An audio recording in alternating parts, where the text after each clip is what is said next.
Alors mes chers amis, nous nous approchons à grands pas d'un immense événement, la fête de Shavuot. J'aimerais réfléchir avec vous à la façon dont nous devons nous y préparer. Vous savez que dans la Torah, il y a deux séries de malédictions qui risquent de s'abattre, chas v'shalom, sur le peuple juif s'il n'observe pas la Torah. L'une se trouve dans la paracha de Bechukotai, que nous venons de lire, et l'autre se trouve dans la paracha de Kitavo. La Gemara, dans le traité de Megillah, nous fait remarquer que, systématiquement, les malédictions de la paracha de Bechukotai sont lues dans le Beth Knesset, à la synagogue, avant la fête de Shavuot. Et systématiquement, les malédictions de la paracha de Kitavo sont lues avant le grand jour de Rosh Hashanah, le jour de l'an, on dira, le jour du jugement. Dit la Gemara dans Megillah, c'est que Ezra a souffert. Au moment où il a découpé les parachiotes, il tenait absolument à ce que ce soit fait ainsi. Pourquoi ? Pour accomplir ce qui est écrit, Tichle Shana veKillotea, que l'année se termine avec ses malédictions. On aimerait bien pouvoir entreprendre une nouvelle année et que la nouvelle année soit pleine de bénédictions. Donc d'une certaine façon, avant la fin de l'année, avant Rosh Hashanah, on lit toutes les malédictions qu'il y a à lire pour pouvoir en finir et ouvrir une nouvelle page. S'interroge la Gemara concernant le jour de Rosh Hashanah, je peux comprendre. Le jour de Rosh Hashanah, c'est le jour du jugement. C'est le nouvel an. Et donc je comprends qu'il faille réciter les malédictions avant ce grand jour pour qu'on puisse, ce grand jour, ouvrir une nouvelle année sur un ton positif. Mais pourquoi doit-on lire les malédictions de Bechukotai avant Shavuot pour accomplir ce qui est écrit que l'année doit se terminer avec les malédictions? La fête de Shavuot est-elle un jour de Rosh Hashanah, un jour de jugement? Dit la Gemara, oui, le jour de Shavuot, c'est un jour de jugement. Ainsi qu'il est écrit que les fruits de l'arbre sont jugés durant ce jour-là. Le jour de Shavuot, Dieu décidera, concernant les fruits des arbres, combien il y en aura cette année, est-ce qu'ils seront de bonne qualité, etc. Et donc, c'est un jour de jugement. Et donc, il faut effectivement que les malédictions soient lues avant ce jour du jugement. Le Shla HaKadosh nous dit que lorsqu'on parle du jugement des fruits de l'arbre, on fait allusion à quelque chose de très précis. On sait que l'homme est comparé à un arbre, ainsi qu'il est écrit « Ki a Adam ha'etz hasadeh ». L'homme, c'est un arbre. Le jour de Shavuot, Hachem va juger les fruits de l'arbre. Les fruits de l'arbre, ça veut dire les fruits de l'homme. Qu'est-ce que les fruits de l'homme? C'est toutes les mitzvot qu'il va avoir le mérite d'accomplir. Toute l'étude de Torah à laquelle il va se donner durant cette année. Le jour de Rosh Hashanah, le jour durant lequel le peuple juif va recevoir la Torah, c'est un jour déterminant en ce qui concerne toute notre spiritualité de l'année. Hachem va décider combien de mitzvot on pourra accomplir et de quelle façon. Quelle sera notre joie au moment où on accomplira les mitzvot, etc., etc. On comprend donc que ce jour-là, c'est un jour particulièrement important et qu'il faut donc s'y préparer. Si au jour de Rosh Hashanah, on se prépare en lisant les slichot 30 jours avant dans certaines communautés, une semaine avant dans d'autres communautés, il est clair que à ce grand jour du jugement, qui va avoir des répercussions énormes dans toute notre spiritualité de l'année à venir, il faut donc qu'on s'y prépare. Comment doit-on s'y préparer? Tout d'abord, il faut savoir qu'au moment où les Bnei Israël sont sortis d'Égypte, ils se sont adressés à Hachem. Et ils lui ont dit, Hachem, on a une aspiration ardente de pouvoir te voir, de pouvoir recevoir ton message qui est la Torah. Hachem, s'il te plaît, fais en sorte qu'on puisse avoir cette relation de proximité avec toi. Hachem, à ce moment-là, dit au peuple juif, écoutez, chers enfants, vous ne pouvez pas encore recevoir la Torah. Vous venez de sortir d'Égypte. Vous êtes encore avec les séquelles de l'Égypte. Vous êtes devenus complètement impurs. Votre état spirituel est lamentable. D'une certaine façon, vous êtes comparés aux Égyptiens. De la même façon que eux sont idolâtres, de la même façon, vous aussi, vous êtes quasiment idolâtres. Je veux pouvoir vous associer au service divin. Simplement, il y a une condition. Il faut que vous vous y prépariez. Pendant 49 jours, vous allez vous y préparer, et le 50e jour, je vous donnerai la Torah. Ainsi qu'il est écrit dans le pasuk, Ta'avdun et Elokim. Vous servirez Hachem. Il est écrit Ta'avdu, et à la fin du mot, il y a un nun sophite. Pour dire Ta'avdu, vous servirez Hachem quand ça? Nun, le 50e jour. Nun, c'est la gematria, la valeur numérique de 50. Les Bnei Israël, au moment où ils ont entendu qu'Hachem était prêt à leur donner la Torah, immédiatement, spontanément, ils se sont mis à compter. Il y a déjà un jour qui est passé, il y a déjà 2 jours qui est passé, il y a déjà 3 jours qui sont passés. Alors qu'à ce moment-là, la mitzvah du compte du Homer n'avait pas encore été donnée, le peuple juif d'eux-mêmes ont éprouvé le besoin, l'envie et l'aspiration de compter. Parce qu'ils savent qu'ils sont à la rencontre d'un grand événement, à savoir le don de la Torah. Cette période-là, c'est donc une période de préparation. Le Or HaChaim HaKadosh, par exemple, va aller un petit peu dans le même état d'esprit. Et il va dire que les 49 jours qui séparent la sortie d'Égypte et le don de la Torah, c'est 7 fois 7 jours. On connaît bien le chiffre 7. Lorsqu'une femme, par exemple, était Zava ou Nida et qu'elle veut se purifier, elle va procéder à ce qu'on appelle en hébreu les Shiva Nekiim, les 7 jours de propreté. Pendant 7 jours, elle va se purifier, elle va se vérifier, elle va, j'allais dire, s'introspecter. Jusqu'au jour, le 7e jour, où elle va pouvoir se rendre au mikvé et se purifier complètement. Dit le Or HaChaim HaKadosh, Hachem voulait qu'on puisse se purifier pour recevoir la Torah. Comment on se purifie? Il faut 7 jours. Mais visiblement, 7 jours, ce n'est pas suffisant. 7 jours, c'est suffisant pour une impureté ordinaire. Pour une impureté tellement grande, il fallait beaucoup plus que cela. Il fallait 7 fois 7 jours. Une purification de purification. Cette période-là, donc, comme on vient de le dire, c'est une période de préparation. Une période de purification. Et donc, il va falloir, Bezrat Hashem, qu'on s'y prépare. Et la question, comment s'y préparer? Il y a une Mishnah dans Pirkei Avot, dans laquelle il est écrit Im en derech eretz en Torah. Si jamais il n'y a pas de derech eretz, en général on traduit ça de politesse, de civilité. Si on ne sait pas bien se comporter, en Torah, il n'y a pas de Torah. Ça veut dire que si on veut pouvoir intégrer la Torah, recevoir la Torah, il y a un préambule, une condition sine qua non, laquelle il faut qu'il y ait derech eretz, qu'on sache se comporter. Dire Rabbeinu Yona, qu'est-ce que ça veut dire? Ça veut dire que la Torah, c'est vrai qu'on doit l'étudier. Si on veut pouvoir devenir un homme érudit en Torah, on doit étudier la Torah. Simplement, il y a une introduction à cela, un préliminaire à cela. Qu'est-ce que cette introduction? C'est de forger nos qualités, cultiver nos qualités, faire en sorte d'avoir des bonnes midotes. Si j'ai des bonnes midotes, je pourrais acquérir la Torah. Si je n'ai pas de bonnes midotes, de bonnes qualités, je ne pourrais pas acquérir la Torah. Le Rav Chaim Vital, l'élève du Ari HaKadosh, dans son livre célèbre Sha'arei Kedusha, il dit un petit peu la même idée. Il dit lorsqu'on scrute les enseignements de la Torah, on voit qu'il n'y a aucune mitzvah d'être doté de bonnes qualités. Il écrit nulle part dans la Torah qu'il y a une mitzvah de ne pas être coléreux, d'être agréable, d'être sympathique. Ce n'est pas écrit. Dit le Rav Chaim Vital, il y a 613 mitzvot, mais on ne parle pas de midot, on ne parle pas de qualité morale. Dit le Rav Chaim Vital, comment ça se fait? C'est parce que ces qualités là dont on parle, c'est le béaba. C'est vraiment l'introduction à la Torah. Pourquoi? Dit le Rav Chaim Vital, pour pouvoir être un homme de Torah, il faut d'abord être un homme. Un homme, c'est quelqu'un qui sait se comporter. Un homme, c'est quelqu'un qui a du derech eretz. Un homme, c'est quelqu'un qui fait attention à la façon dont il se comporte à l'égard des autres. Ça, c'est un homme. Une fois que je suis un homme, je peux essayer d'envisager peut-être de devenir un homme de Torah. Mais d'abord, sois un homme.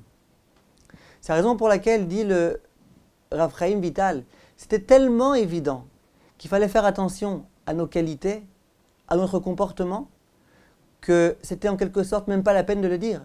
Parce que pour pouvoir accéder à la Torah, il fallait nécessairement avoir ces qualités-là.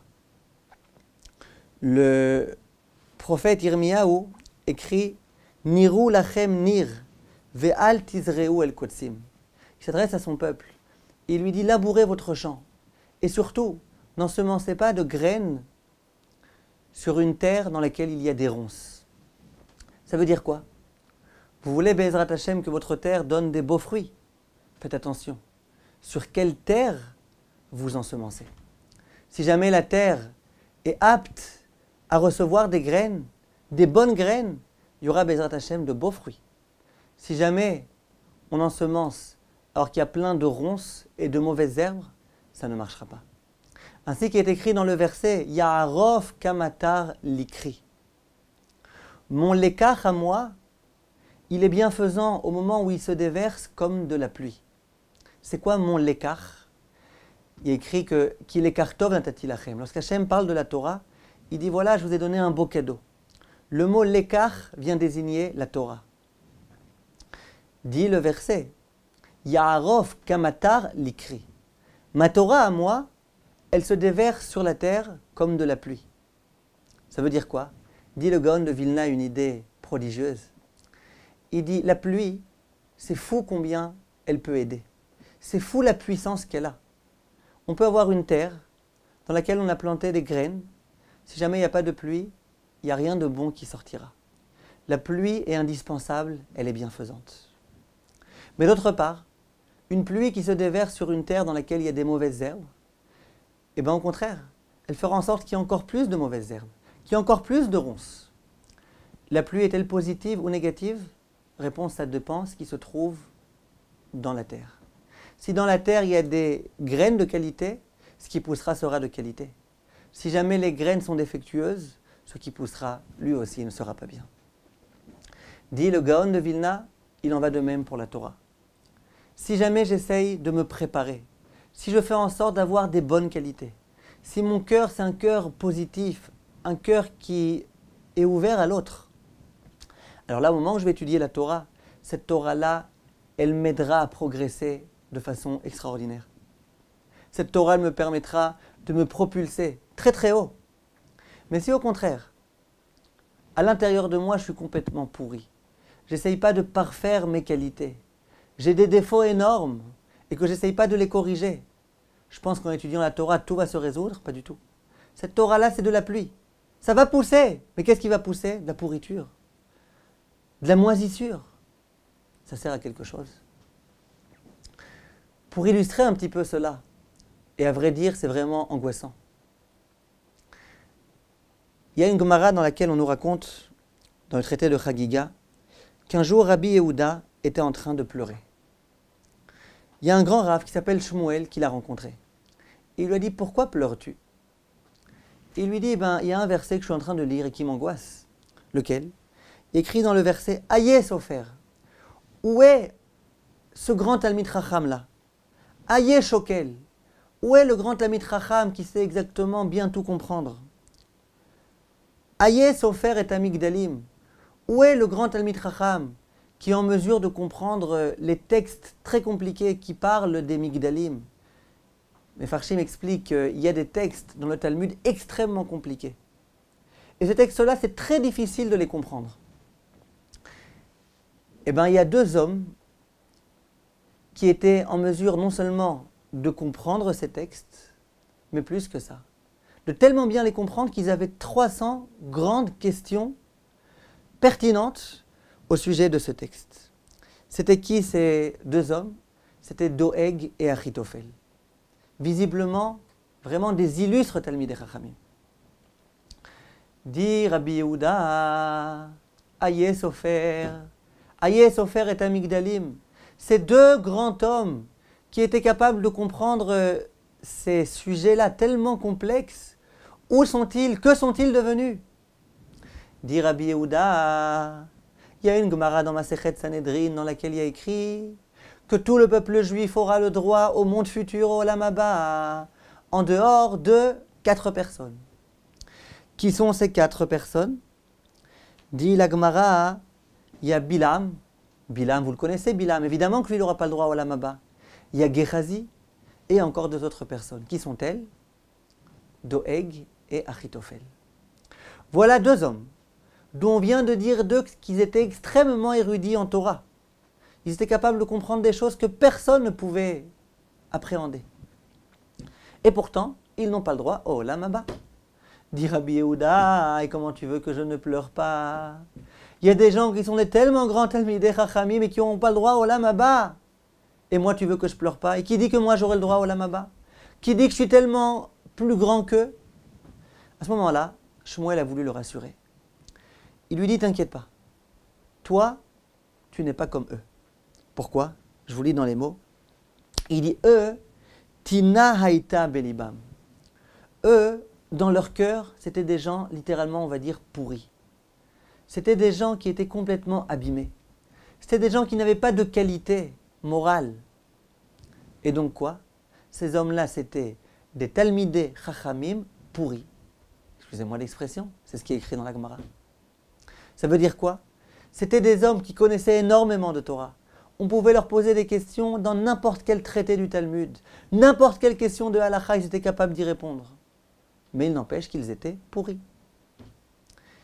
Dit Shmuel à Rav Yehuda, toi t'inquiète pas. Toi tu essayes de travailler sur toi-même. Tu essayes de progresser. T'inquiète pas. Toi ton sort sera complètement différent. Toi tu ne pourras que progresser. Parce que plus tu étudieras la Torah, plus la Torah t'aidera à progresser. Eux au contraire, étant donné que leur qualité intérieure était pourrie, plus ils étudiaient, plus ils cultivaient la pourriture. C'est la raison pour laquelle, voilà ce qui s'est passé finalement avec eux. De là on voit que de penser que la Torah justifiera tout, qu'étudier la Torah ça ne pourra que parfaire mes qualités, que corriger mes défauts, c'est une erreur. Tout dépend de ma disposition intérieure. Si ma disposition c'est de travailler sur moi-même, de travailler sur mon comportement, d'essayer de cultiver mes qualités, effectivement la Torah m'aidera dans ce sens-là. Si jamais je veux être pourri, mais être Talmid Chacham, eh bien je serai un Talmid Chacham pourri. Au point où finalement c'est possible même qu'au Olam Haba on n'aura pas le droit. Voilà ce qui est écrit ici dans la Gemara. Vous savez que dans pas mal de livres, lorsqu'on parle du Shabbat, qui précède la fête de Shavuot, on appelle ce Shabbat le Shabbat Derech Eretz. Jusqu'à présent, on connaissait Shabbat Hagadol, on connaissait Shabbat Shuvah. Et bien là, il y a une nouvelle appellation au Shabbat qui précède la fête de Shavuot, Shabbat Derech Eretz. Pourquoi? Il est écrit dans les Sfarim Akdoshim parce que Derech Eretz kadma la Torah. Tu veux accéder à la Torah, il n'y a pas de problème, il y a l'introduction. Quelle est l'introduction à la Torah? Quel est le préambule à la Torah? C'est Derech Eretz. Donc le Shabbat avant la réception de la Torah, c'est un Shabbat qui s'appelle Shabbat Derech Eretz. Voilà mes chers amis, la différence colossale qui existe entre la Torah et les autres sciences. Concernant les autres sciences, je veux étudier une science, il n'y a pas de problème.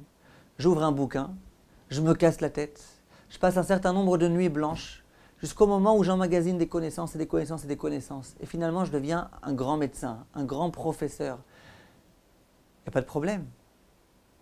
Ah, mais à l'intérieur, je suis quelqu'un de pourri, c'est pas grave.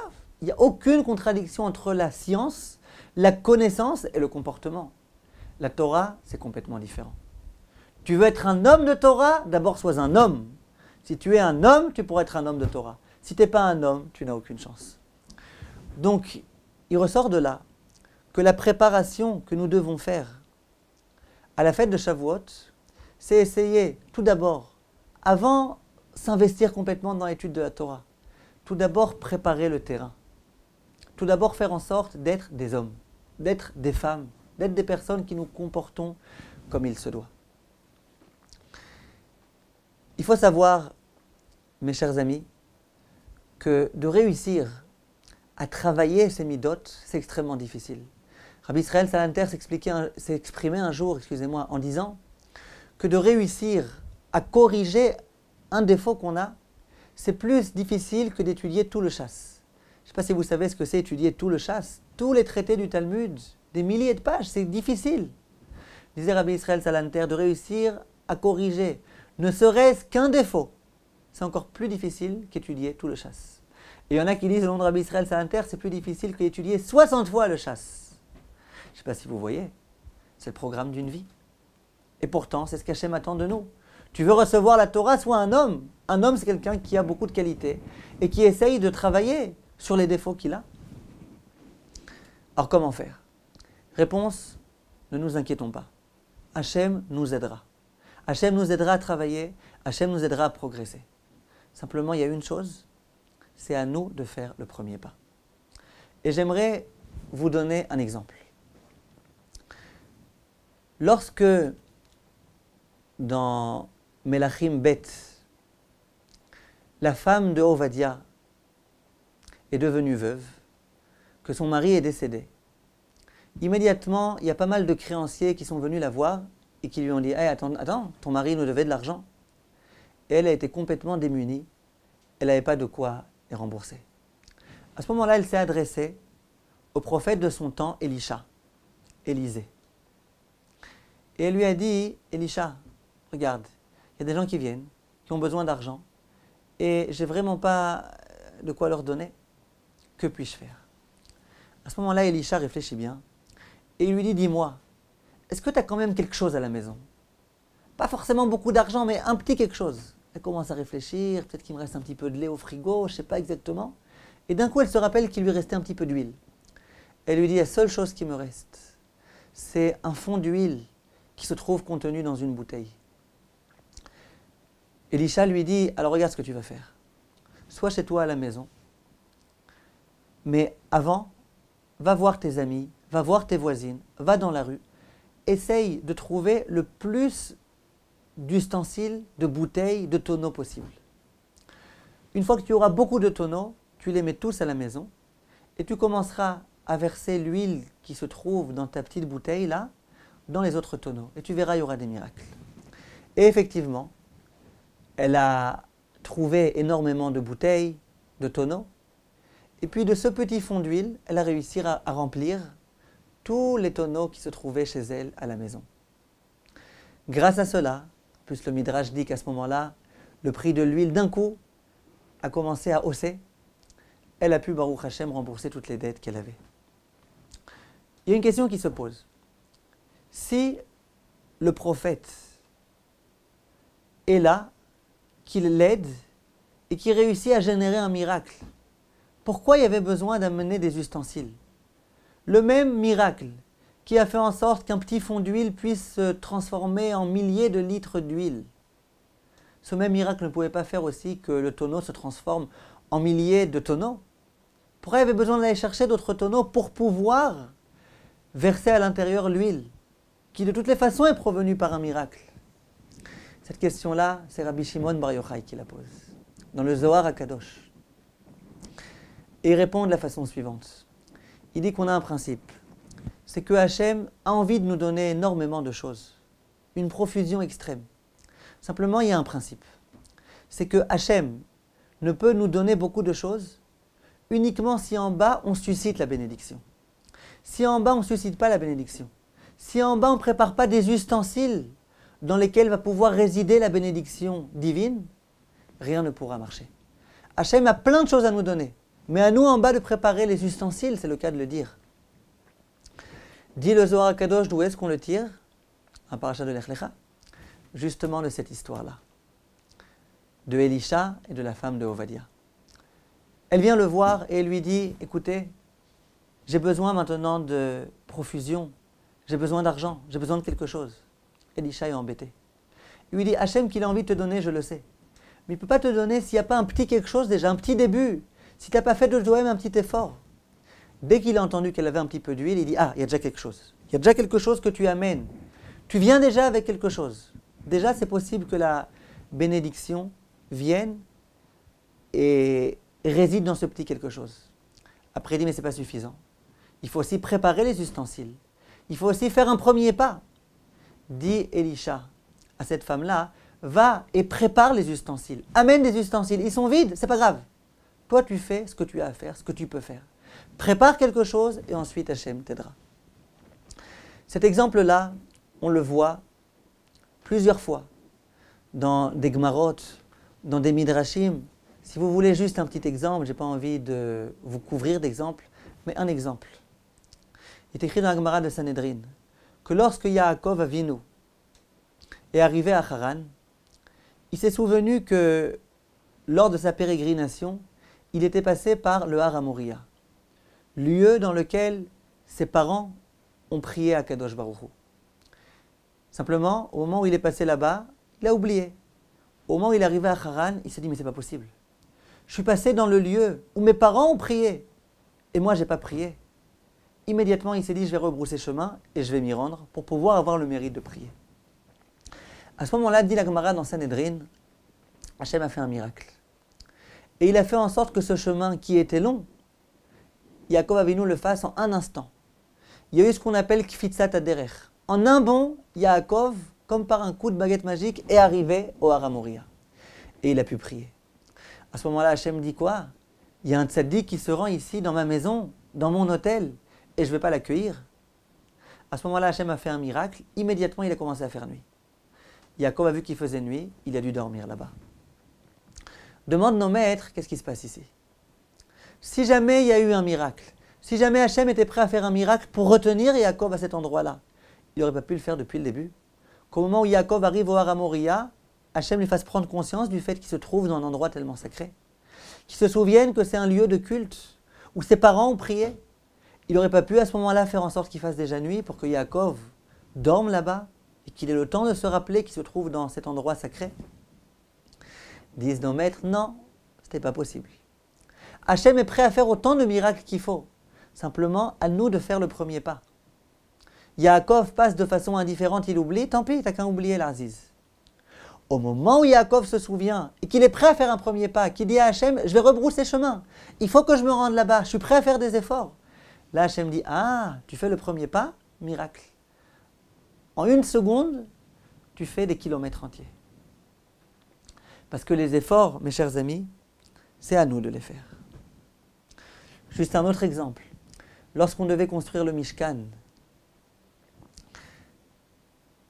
il est écrit dans la Torah, dans les Midrashim, que Aholiya va essayer d'ériger le Mishkan. Simplement, les morceaux de bois, les krashim étaient tellement lourds qu'il n'a pas réussi. Il y a Betzalel qui est venu pour l'aider. Tous les gens les plus forts ont essayé. Rien n'a marché. Moshe Rabbeinu s'adressait à Hachem et il lui a dit, comment tu veux qu'on érige le Mishkan? Regarde, c'est tellement lourd. Hachem dit à Moshe, écoute, toi, mets ta main en dessous de ces planches, commence à soulever. Et puis moi, je vais tout faire. Ainsi qu'il est écrit dans les passouk, Ukam Mishkan. Le Mishkan s'est érigé de lui-même. C'est Hachem qui s'occupait de tout. Alors pourquoi Moshe Rabbeinu avait besoin de mettre ses mains en dessous et de faire du cinéma et faire semblant que c'est lui qui faisait quelque chose? Dit Hachem, tu fais le premier pas, tu fais quelque chose, je viens et je t'aide. Mais il faut que tu fasses quelque chose. Et le pire, c'est que lorsqu'on parle du Mishkan dans la Torah, il est écrit que c'est le Mishkan que Moshe a érigé. Mensonge. C'est pas Moshe qui a érigé, c'est Hachem qui a tout fait. Moshe, de par ses propres moyens, ne pouvait pas. Réponse. Dans la mesure où Moshe a fait ce qu'il a pu, bien qu'il y ait eu besoin d'un miracle divin, mais finalement Hachem considère que c'est Moshe Rabbeinu qui a érigé. Parce que nous, dans la vie, il y a un premier pas à faire. On fait un premier pas, après Hachem nous aide. Mais à nous de faire le premier pas. Et donc, mes chers amis, c'est quoi le premier pas qu'on a à faire? On se trouve, comme on disait, dans ces 49 jours-là de préparation. On dit au nom du Harizal et du Sabbat de Kelem et de tous nos grands rabbanim que ce n'est pas par hasard que cette période de préparation dure 49 jours. On a déjà expliqué d'ailleurs pourquoi. Et d'autre part, qu'il y ait 48 modes d'acquisition de la Torah. Dans la Mishnah, dans Pirkei Avot, la Mishnah nous dit, tu sais, tu veux acquérir la Torah. C'est ça notre ambition maintenant. On s'approche du jour où on a reçu la Torah, on va recevoir la Torah. Tu veux acquérir la Torah, il y a 48 modes d'acquisition. On dit Shmiat Haozen, écoute bien. Il y a tout type de conseils qui nous sont donnés. Comment faire pour pouvoir acquérir la Torah? Disent nos grands maîtres, il y a 48 jours de préparation. Chaque jour, on doit prendre l'un des modes d'acquisition et travailler dessus. Le premier jour, on travaille sur le premier. Le deuxième jour, sur le deuxième. Le troisième jour, sur le troisième. Jusqu'au 48e jour. Ah, 3,49. Disent nos maîtres, le dernier jour, on fait une révision générale de tout. 49 jours. 49 jours de préparation. 49 jours qui doivent être vraiment investis dans la préparation à l'acquisition de la Torah. Là-bas, d'ailleurs, quand on regarde bien, on voit qu'il y a énormément de modes d'acquisition qui, a priori, n'ont aucun rapport avec l'étude. Anose beol imchavero, aide l'autre. Essaye de porter le fardeau avec l'autre. Quel rapport avec l'étude? Tu vas dans une université, on te dit tu veux bien connaître, remporter le concours, porte le fardeau avec ton ami. Quel rapport? Réponse non. Derech eretz kadma la Torah. Tu veux acquérir la Torah, d'abord sois un homme. Tu veux être un homme, eh bien sois un homme. Porte le fardeau avec l'autre. Sois à l'écoute de l'autre lorsqu'il a besoin de toi. C'est donc la période dans laquelle on se trouve. Il y a beaucoup de rabbanim qui enseignent cela et qui disent aux personnes qui viennent les écouter, vous savez, il y a 48 modes d'acquisition, il y a 49 jours, chaque jour il faut travailler sur un point. Mais je peux vous dire que lorsque le Rav Wolbe est décédé, son gendre a fait une oraison funèbre. Il a parlé de lui. Et il a dit, moi je peux vous dire que mon beau-père, le Rav Wolbe, pendant la période de Sfirat à Omer, tous les jours, il s'asseyait pendant une demi-heure avec un cahier, avec un stylo. Et chaque jour, il réfléchissait au mode d'acquisition journalier. Et il réfléchissait. Comment faire pour travailler sur cela? Comment progresser dans ce point-là? Ça, c'était Rav Wolbe. Ça, c'était un Rav digne de tout le crédit. Un Rav qui parle et qui agit. Un Rav qui n'est pas capable de donner un enseignement s'il ne le fait pas lui-même. Parler, c'est bien beau, mais agir, accomplir, s'investir vraiment dans le moussar. Ça, c'était le Rav Wolbe. Donc, on se trouve dans cette période-là de préparation. Simplement, on se trouve là vraiment quelques jours avant la fête de Shavuot. Il y a déjà 5 semaines qui sont passées. De vous dire maintenant, vous savez, chaque jour il faut prendre un point, on a déjà raté beaucoup de points. Alors lorsqu'on se trouve tellement peu de temps avant la fête de Shavuot et qu'on veut, Bezrat Hashem, pouvoir progresser, comment faire? Quel est le point fort? Et ce point fort, on va voir qu'il est en rapport avec la paracha de Bamidbar, qu'on va lire Bezrat Hashem cette semaine. Alors Bezrat Hashem, le prochain cours, on donnera Bezrat Hashem le conseil. Quel est le point sur lequel il faut qu'on travaille en première urgence pour pouvoir réussir Bezrat Hashem à devenir des hommes, devenir des gens importants en Bezrat Hashem. Be'atzlacha mes chers amis, et à bientôt. Kol Tov.